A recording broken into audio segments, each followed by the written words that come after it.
keeping your personal finances in place, which means your will, your ability to understand the need for a ultra short bond fund, your medical insurance, your life insurance, your conversation within your family. What should you do if I drop dead? What should your wife do if you drop dead? What would you do if your wife dropped dead? How should the children react if both parents are killed in the same accident? Having all the nominations in place. Believe me, these things are far raised to 100 times more important than knowing which stock to pick.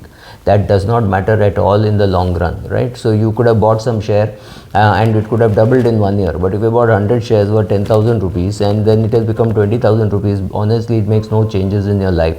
But instead, if you had spent 10,000 rupees and made your will and kept your papers in place, that's far more important. So please understand, personal finance is far beyond stock picking. Stock picking is a very small portion of your wealth creation process. Understand that wealth creation is a lot of small steps which you could take alone or do it with an investment advisor. I'm indifferent to it, but get off your butt and do it. Today I'm talking to you like a teacher, or let me elevate my status to almost a guru kind of a person, though I would hate to call myself a guru. Guru is something which is a word which we had kept for very many great people. Ramakrishna Paramahansa was a guru. So calling me a guru is wrong, calling me a bhakt is wrong. These are words which were reserved for some of the finest of people, right? Prahlad was a bhakt, Hanuman was a bhakt. Not everybody, because Sugriv did not get the status of being a bhakt, right? So let's not fool ourselves. Anyway, digressing. Handling volatility, talking about it is much easier than actually handling it. When volatility hits you, it hits you real bad. So there are various ways. One is I don't look at my individual share and see what percentage it has fallen. I look at my portfolio, and if the number of digits has not changed much, I don't bother too much about individual volatility, because I know why I bought and when I'm going to sell, what is my stop loss. I know those kind of things. So handling volatility is very difficult, though it's very easy to say, because you're sitting in a nice air-conditioned office ticking a box, and that girl is asking, sir, how will you feel if the market falls 30%? And you don't want to look like a coward or anything. It's 30% fall I can take. So when she translates this and says, sir, your 1 crore portfolio will fall by 30 lakhs, then you said, oh my god. Or your 10 crore portfolio will fall by 3 crores. Then your antenna goes up and saying, oh, I didn't think of it this way. That's exactly what happens, and that is the time when something bad could be happening in your business or in your profession, right? So let's say you lost your job and the market has fallen 30%. This combination is what hurts you, right? So people think, oh, what will happen if it falls 30%? You will panic because something else is also happening. So how you handle volatility is far more difficult, far more difficult to handle than sitting in and making a video. This is much easier. Thank you. Not all shares which you buy will be equal. Some companies are very good because of some of the people in the management. For example, if you take HDFC Bank now, or HDFC Limited, I would have spoken about, but HDFC Limited is anyway going to get merged into HDFC Bank. So when I looked at the board of HDFC Limited, when I looked at their portfolio, when I looked at the companies which they had created, it was very easy to build comfort, right? Same thing for HDFC Bank, because this whole thing is getting merged into it. But remember, how these companies will behave without Deepak Parekh and Mr. Aditya Puri, right? So that is the question to ask. Similar, so these two companies are not equal. The HDFC Group with Deepak Parekh and Aditya Puri and all of them versus HDFC Group without these two stalwarts is not going to be very easy. It's like dropping a Virat Kohli and a Bumrah from the Indian team and saying, oh, we will not miss them. Of course we will. These companies will miss them. So remember, all companies are not equal.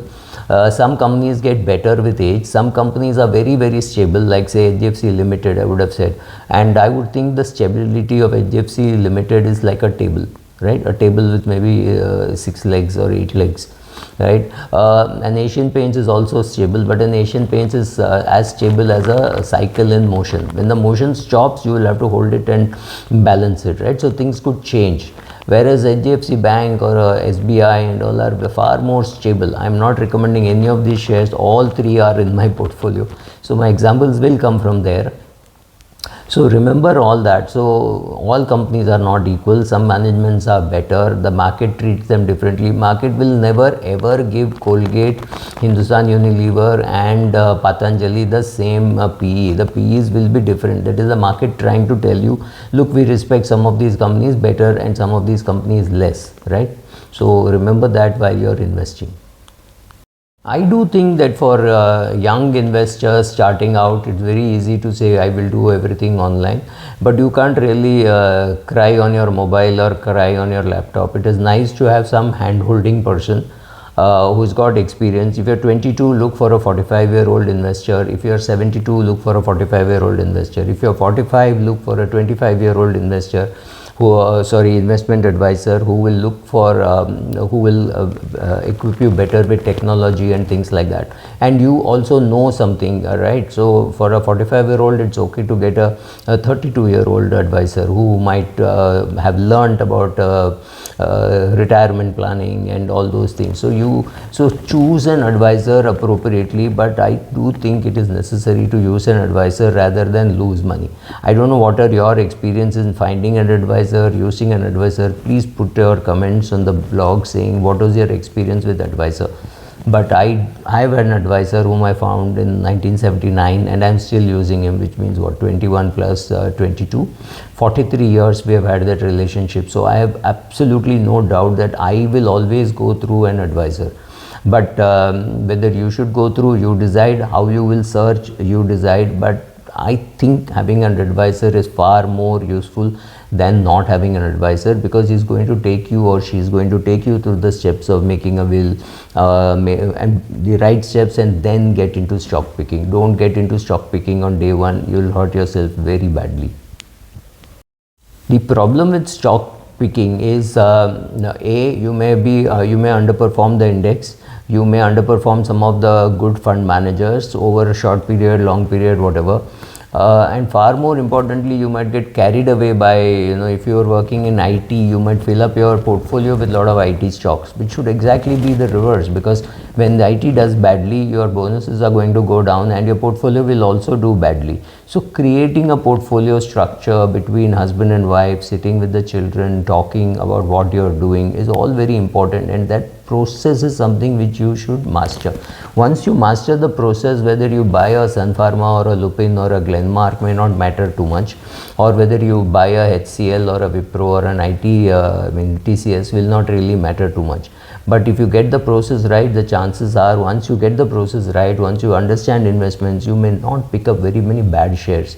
Of course, you will pick up bad shares. We all have bad shares, but then it will help you understand why you made that mistake when you start journalizing your investment and your financial planning process.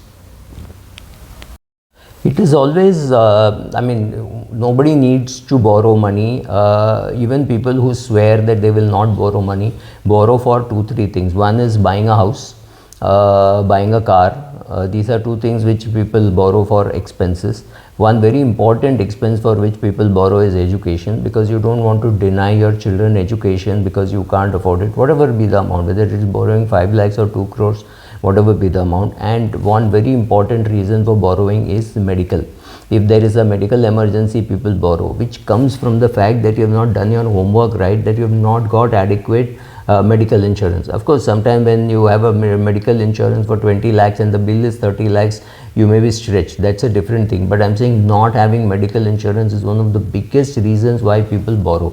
So if you are borrowing for education, I have no objection, because there's no point in saying I will get educated when I have money. That you can't postpone. So that borrowing for education makes sense. Borrowing for a car may not make sense. Why not buy a cheaper car, second-hand car, or live without a car till you can create enough money of your own to be able to buy a car. Buying a house, I have these rules on, I call them the 3, 20, 30, 40 rules of borrowing for a house. So look at all that. So in your wealth creation process, borrowing responsibly is also a very important step. When to borrow, how quickly to repay, whether to keep, all those questions I've answered in different videos. I don't want to make this video too long. So borrow very, very, very responsibly. That is what I'd say. I would not say don't borrow. I don't borrow. I've never borrowed. That's my luck.